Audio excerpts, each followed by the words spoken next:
Salut les amis, une petite vidéo vite fait juste pour vous montrer et vous présenter les montants ID4. Donc on va voir la visite de Marc Esquive de la société SPP qui va venir nous présenter ces fameux doubles montants et vous verrez les avantages de ce produit avec le gain de temps énorme et niveau acoustique, voilà, il y a des très bonnes performances. Il va vous expliquer ça dans la vidéo.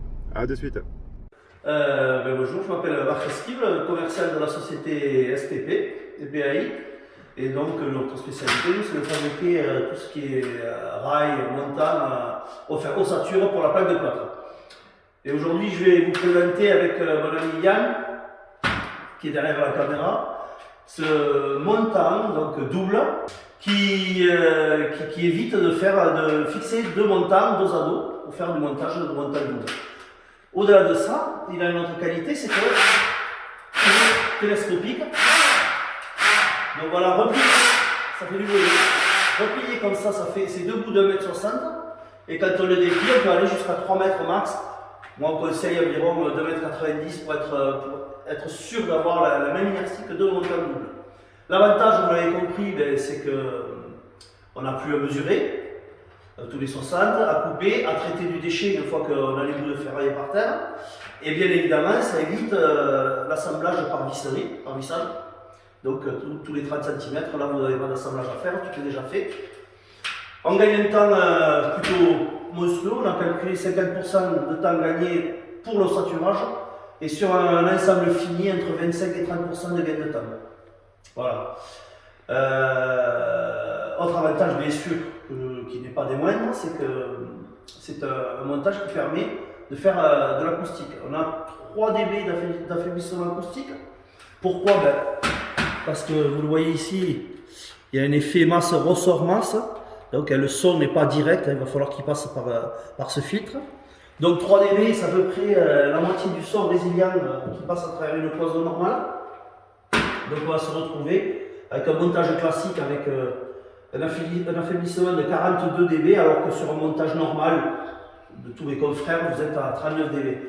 Alors on vous dira oui, mais c'est le même affaiblissement acoustique qu'une plaque phonique, oui, qui fait 3 dB. À part qu'elle prend sur entre 6000 et 10 000 Hz, c'est des voix parlées, là ça absorbe un peu plus de spectre phonique, fait hertzé. Et au-delà de ça, vous n'avez pas en plus à vous payer une plaque phonique qui coûte quand même relativement cher. Voilà, donc pour un prix quasiment égal, vous avez donc toutes vos cloisons qui seront phoniques. Quand je dis toutes les cloisons, c'est les chambres, les salles de bain, couloirs, etc. Donc au-delà de ça, vous avez aussi l'avantage de transporter le produit. Regardez, c'est quand même court pour le mettre n'importe où, ça se trimballe vraiment facilement. Les trous électriques sont déjà mis en place. Voilà, donc vous en avez deux en haut, quasiment deux en bas, alors qu'on n'est même pas à 2,50 m. Donc ça suffit amplement pour faire tout ce qui est prise, voilà, tout ce qui est prise, etc. Pour passer au câble. L'avantage aussi, je vous le dis, vous n'avez pas fini la vidéo, c'est que là vous avez le même plan naturel de l'acier. On n'est plus avec deux montants que vous avez vu dos à dos. Donc ça évite tout ce qui est fait de faïençage. Si des fois on le met sur une simple peau, que les montants ne sont pas des fois super bien fixés, à l'endroit où il y a l'assemblage, on peut avoir un fissurage. Là vous ne pouvez pas l'avoir, même sur une simple peau, puisque aussi ce produit se pose beaucoup en plafond, puisqu'on a des portées sèches jusqu'à 2,30 m plafond. Bon là c'est souvent une simple peau. Et avec nos appuis, parce qu'on a des attaches un peu spéciales qui s'appellent les attaches D4 d'ailleurs, on peut arriver à des portées de 2,75 m, il me semble, je suis même sûr. Voilà. Pour le mettre, oui, il y a quelques petites détails à pas oublier.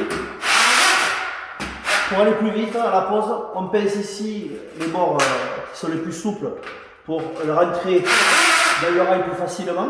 Ok, je pense que n'importe quel plaquiste va le trouver tout seul. Au-delà de ça, dans le sandwich, vous allez avoir les grosses épaisseurs de plaques de plâtre. C'est souvent la question qu'on me pose.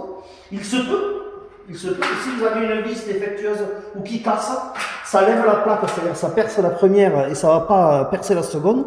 Et auquel cas, vous allez vous retrouver avec un mur avec un effet bombé puisque la vis ne sera pas allée au bout. Pour éviter ce type de problème, les premières vis, on les met là où il n'y a pas le doublage, vous voyez, là où il n'y a plus de doublage, là on est sur le simple, voilà, il n'y a pas de recouvrement, pardon. Vous mettez la première vis ici, ok, et puis quand vous remontez, si un jour il y a une vis qui casse, vous allez le voir de suite.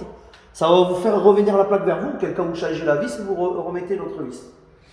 Voilà, il y a beaucoup de gens qui me disent, moi, ben, si les vis ne piquent pas, qu'elles passent pas à travers, c'est que vous avez une vis qui est un petit peu défectueuse, je le sais, j'en vends, ça arrive. Voilà.